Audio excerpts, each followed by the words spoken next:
लेकिन दुर्भाग्य यह है, और मुझे कहने की हिम्मत दीजिएगा, जिस कश्मीर के माननीय मुख्यमंत्री तक ये कहते हो कि मुझे ऑटोनॉमी चाहिए, मुझे ऑटोनॉमी भी उस तरह से चाहिए जैसे कि अलग कंट्री को पूरी स्वायत्तता दे दी गई हो। हमने अभी 370 धारा उन्हें सौंप रखी है। विज्ञ लोग जानते हैं हमने 3 प्रांतों के बराबर कश्मीर के ऊपर खर्च करते हैं, लेते उसे एक फूटी कौड़ी भी नहीं। बीमार प्रांत है वो, उसके बावजूद यदि वहां पाकिस्तान जिंदाबाद के नारे लगते हैं तो मुझे जिम्मेदार लोगों के सामने बयान देने का हक दीजिएगा। और शायद मैं पहली बार बोल रहा हूं जिम्मेदार लोगों, तो मेरी हिम्मत को दाद दीजिए, मैं कहां खड़ा हूं और किसके सामने क्या बयान देने जा रहा हूं। कश्मीर वो बेवफा औरत हो चला है जो खाता हमसे है, पीता हमसे है, पहनता हमसे है और नैन मटक के पड़ोसी से करना चाहता है। 52,000 बेटे खोने के बाद ये मुल्क कश्मीर को अपना मानने को तैयार नहीं है कुछ लोग वहां पर। मैं कहना यह चाहता हूं, अपनी इस केसर घाटी को इतना लहू दे चुके हैं हम, अब तो जो भी फूल खिलेंगे वो सब फूल हमारे होंगे। अब तो जो भी फूल खिलेंगे वो सब फूल हमारे होंगे। और फारूक साहब, आपके बयानों पर 4 टिप्पणी कहते मैं अपनी बात शुरू करता हूं कि अलग देश की मांग नहीं, यह देशद्रोह का नारा है। और कहीं कविता हो, भुवन जी जैसे बड़े भाई मेरे यहां बैठे, मैं आप तक पहुंचाता हूं। अलग देश की मांग नहीं, यह देशद्रोह का नारा है।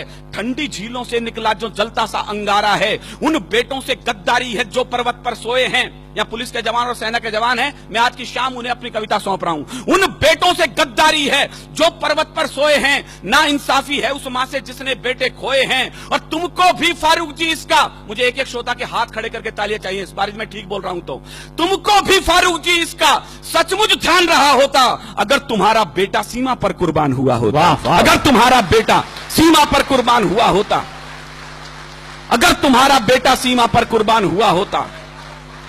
तुम कहते हो कश्मीर के तुम ना जो सीएम होते, कहते हैं तो मैं हिंदुस्तान में हूं, यहाँ के विवादास्पद सूबे का सीएम हूं, मैं होता तो वहां का प्राइम मिनिस्टर होता। फारूक साहब, हिंदुस्तान में राजस्थान वो मिट्टी है जिसने इतिहासों को आईने दिखाए हैं, एक आईना मैं दिखाता हूं। तुम कहते हो कश्मीर के तुम ना जो सीएम होते, जाते पाकिस्तान वहां पर तुम उनके पीएम होते। फारूक जी अगर पाकिस्तान का, मुझे आपकी कमजोर तालियों के बीच कविता पढ़नी पड़ रही है, मेरा दुर्भाग्य भी हो सकता है। फारूक जी अगर पाकिस्तान का कुछ इतिहास पढ़े होते, फांसी के तख्ते पर तुम भी भुट्टो संग चढ़े होते। फांसी के तख्ते पर तुम भी भुट्टो संग चढ़े होते। फांसी के तख्ते पर तुम भी भुट्टो संग चढ़े होते। ये तो हम हैं जो गद्दारों को कुर्सी दे देते हैं, आस्तीन के सब सांपों को छाती पर सह लेते हैं। कोई रण में जीती भूमि भी वापस कर देता है, कोई सेना के लोहू से शाही को धो देता है, कोई मजहब के नारों से अलग देश बंटवाता है, कोई उग्रवादियों से जाकर हाथ मिलाता है। लेकिन ये तो हम लोगों की, मुझे केवल इशारे में नाम नहीं लेना, बोलना है, लेकिन ये तो हम लोगों की सब किस्मत में होना था। कुछ ऊंचे लोगों की गलती जीवन भर को ढोना था, कुछ ऊंचे लोगों की गलती जीवन भर को रोना था, कुछ ऊंचे लोगों की गलती जीवन भर को ढोना था। अच्छा होता, पता नहीं कितने लोग समझेंगे, अच्छा होता अगर पटेल कुछ लोगों को झटका देते, कुछ को आजादी मिलते ही फांसी पर लटका देते, कुछ को आजादी मिलते ही फांसी पर लटका देते। फिर ना कश्मीर का झंझट ना खूनी होली होती, फिर ना कश्मीर का झंझट ना खूनी होली होती, ना बंदूकों के साये में मेहंदी और रोली होती। अगर कबूतर श्वेत नहीं, यहां गुरु गोविंद सिंह के बेटे बैठे, मैं इनकी पगड़ी को गुरुद्वारा मान करके प्रणाम करना चाहता हूं। संजय ने अभी बताया, चुटकुलों की कौम बना के रख दिया हमने सरदारों को। माफ करें साहब, ये बलिदानों की सबसे बड़ी कौम थी। हमारे बड़े कवि बताते हैं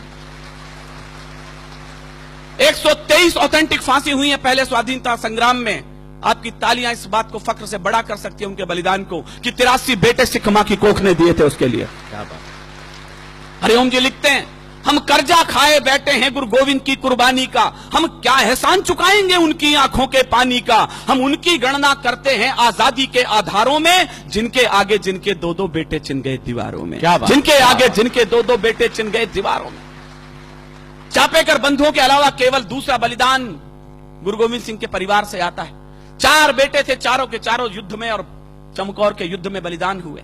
2 बेटे सरहिंद की दीवार में चिनवा दिए, 2 बेटे चमकौर के युद्ध में बलिदान हुए। रणक्षेत्र से दोनों बेटे आए मां के पास, मां प्यास लगी है।